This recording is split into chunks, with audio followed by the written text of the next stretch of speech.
Recientemente se transmitió uno de los eventos de videojuegos más populares, donde algunas desarrolladoras presentan algunos proyectos y juegos para el futuro, lanzando teasers, trailers, información detallada o incluso dando directamente fechas de lanzamiento. Estamos hablando del Summer Game Fest, transmitido el pasado 5 de junio, donde pudimos ver varios próximos títulos como Alien Isolation 2, Attack on Titan Parte 3 o Final Fantasy VII Revelation, la última parte de este proyecto. Esto solamente por poner un ejemplo de ellos. Varios títulos tuvieron su fecha de lanzamiento, mientras que otros de momento no por estar en un temprano desarrollo. Pero en esta ocasión no vinimos claramente a saber acerca de todo lo mostrado de este evento, sino que vinimos a hablar acerca de algo muy interesante mostrado de primera instancia. Por supuesto, estamos hablando de Resident Evil Code Veronica Remake.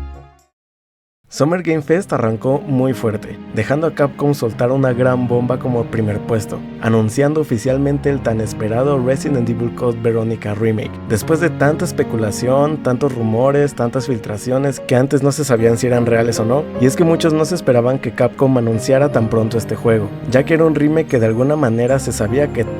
tarde o temprano sí iba a salir, pero no tan pronto como se especulaba a comparación del remake de, por ejemplo, Resident Evil 5, ya que para los que jugaron el Resident Evil 4 Remake, sabrán que en la escena postcréditos claramente nos muestran directamente la conexión hacia los sucesos de la quinta entrega, y por otro lado, también se especulaba que el próximo remake sería el Resident Evil 1, ya que el famoso insider Dos Golem, quien ya ha acertado en muchas filtraciones acerca de los últimos títulos de la saga, aseguraba que el remake del primer título ya estaba en desarrollo y estaba sonando muy fuerte por los foros. Aparte, como ya saben, no hace mucho fue el lanzamiento de uno de los juegos más exitosos de Capcom, como lo fue Resident Evil Requiem, la novena entrega de la historia lineal de la saga, donde también fue anunciado en el Summer Game Fest del año pasado, con su lanzamiento previsto para el 27 de febrero de este mismo año, 2026, o sea, hace menos de 5 meses, y sin mencionar que aún no tenemos ni el primer DLC del juego que, para muchos, esperábamos que en este evento fuera mostrado incluso, quitando claramente el modo de Leon llamado Leon Must Die Forever.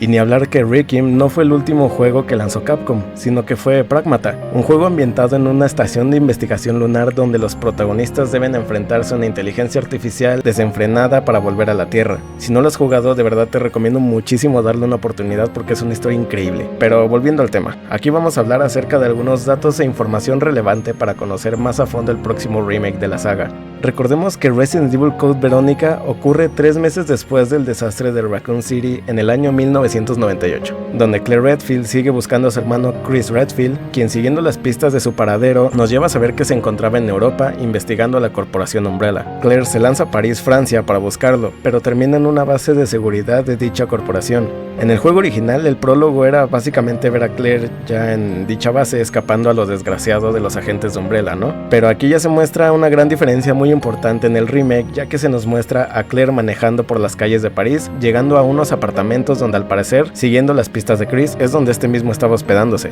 Aquí se nos muestra una toma de la ciudad donde podemos apreciar el enorme potencial gráfico que actualmente está usando Capcom llamado Air Eye Engine. Aquí muchas personas lo confunden de nombre pensando que su nombre es Resident Evil Engine, por la abreviación de la R y la E, pero su nombre real sería Reach for the Moon Engine. Pero bueno, volviendo al tema, podemos contemplar que es una noche nevada con un toque de oscuridad lúgubre, pero con una iluminación increíble por parte de los faros de la ciudad y de las habitaciones de las estructuras. Con esto ya se nos empieza a mostrar la maravilla gráfica que va a tener este juego. Al tocar sale lo que parece ser la casera de los apartamentos o yo que sé, pero sale una viejilla ahí, que dicha señora parece ser que ya sabía de la llegada de Claire o que mínimo ya se la esperaba, porque al parecer una chica americana estaba al teléfono. Esta misma señora guía a nuestra protagonista al apartamento de Chris, donde podemos encontrar una vivienda desordenada y aquí se encuentran varias cosas interesantes. En la habitación podemos encontrar unas mancuernas que nos pueden demostrar que Chris ha estado fortaleciéndose, como ya sabemos es un personaje bastante fornido, bastante musculoso, entonces tiene sentido que este esté ahí. Nos encontramos también algunos documentos que pueden significar de la investigación que él estaba haciendo acerca de Umbrella, algunos cigarros en un cenicero, sabemos que Chris es un hombre fumador, una cámara y una grabadora de voz, que como sabemos ya es de costumbre encontrarlas en toda la saga. Después de unos instantes, suena un teléfono fuera del apartamento, el cual la señora se dirige a contestar. Claire se queda sola por unos segundos observando el interior y seguido de eso tocan la puerta. Claire dudosa se dirige a la mirilla de la puerta pero sin ver a nadie, así que decide abrir la puerta y en ese instante aparece un hombre por su espalda para taparle la boca y amenazarla con un cuchillo diciéndole que no se mueva, para después llamarla por su nombre. nombre. Lo interesante aquí es que este hombre es muy familiar para muchos, ya que pudimos ver que no es Rodrigo Juan Raval quien captura a Claire, como sucede claramente en el juego original,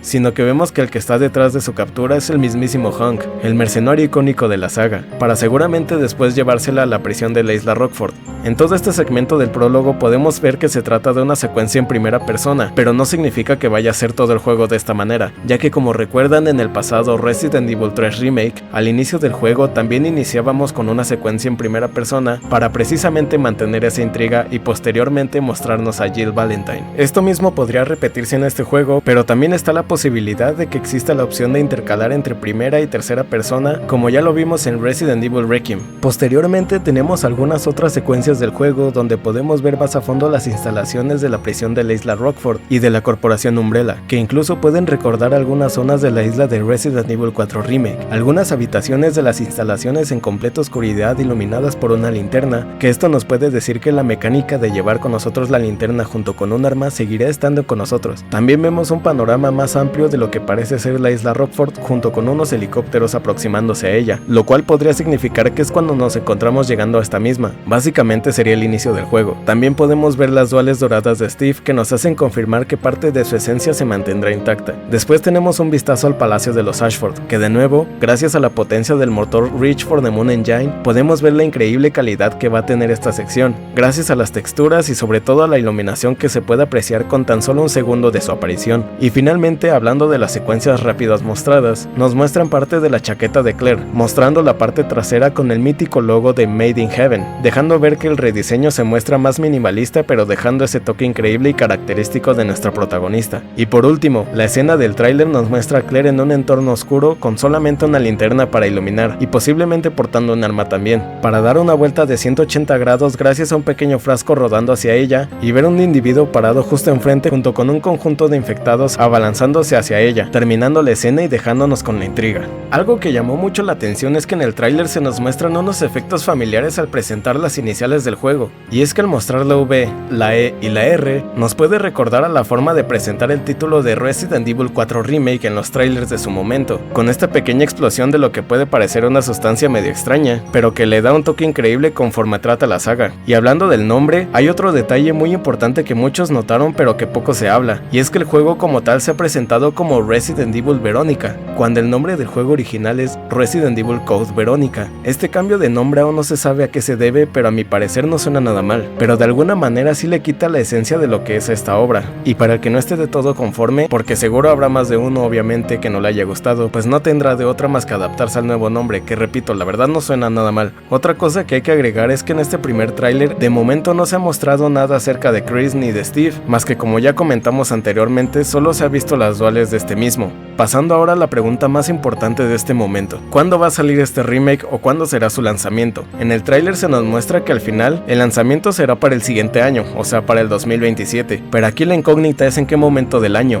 Bueno, pues hay una teoría que puede resolver un poco esta duda, y es que gracias a insiders, como siempre, se ha filtrado que en algunos documentos de Capcom se puede encontrar un reporte financiero del año fiscal, donde se menciona que hay un juego que debe ser lanzado dentro de este periodo de tiempo, y no se trata de Resident Evil Requiem ni de Pragmata, ya que dicho reporte pues ya contemplaba estos juegos, entonces esa posibilidad se reduce a muy poco. Y dicho reporte finalizaría el 31 de marzo del 2027, lo cual significaría que muy posiblemente el lanzamiento de Verónica sea a principios de año entre enero y marzo, aunque claro, no hay nada oficial ya que simplemente esto es un rumor fuerte, pero poniendo esta información sobre la mesa tendría mucho sentido. De momento solo tocará esperar un showcase de Capcom como ha sido costumbre en las últimas entregas, esto para saber más información detallada sobre el juego y la fecha de lanzamiento junto con las ediciones especiales, los precios y ya saben todo lo que conlleva. Más aparte también no hay que olvidar que hay un DLC pendiente para Resident Evil Requiem, contando más sobre lo que ha pasado con Leon antes o después de los sucesos de Requiem, o inclusive con los rumores acerca del DLC, incluso puede que se trate de Ada Wong. En fin, hay muchas cosas que aún nos falta por saber y es satisfactorio ver que aún tenemos Resident Evil para un buen rato, con todo lo que tiene que concluir Requiem, el próximo remake de Verónica, el remake de Resident Evil 5 y posiblemente la existencia del Resident Evil 1 remake. O no sé, incluso nos pueden sorprender con la 10ª entrega de la saga, aunque para estas últimas 3 entregas todavía habrá que esperar un buen rato. Pero no sé, siento que igual y ya me estoy adelantando mucho, así que mejor hay que disfrutar lo que estamos viviendo con la saga actualmente. Con todo esto dicho, yo me despido y espero verte pronto por acá en un próximo video. Apóyame dando like al video, compartiéndolo, suscribiéndote y activando las notificaciones. De verdad me estarías apoyando muchísimo. Yo me despido de nuevo y muchas gracias por escucharme.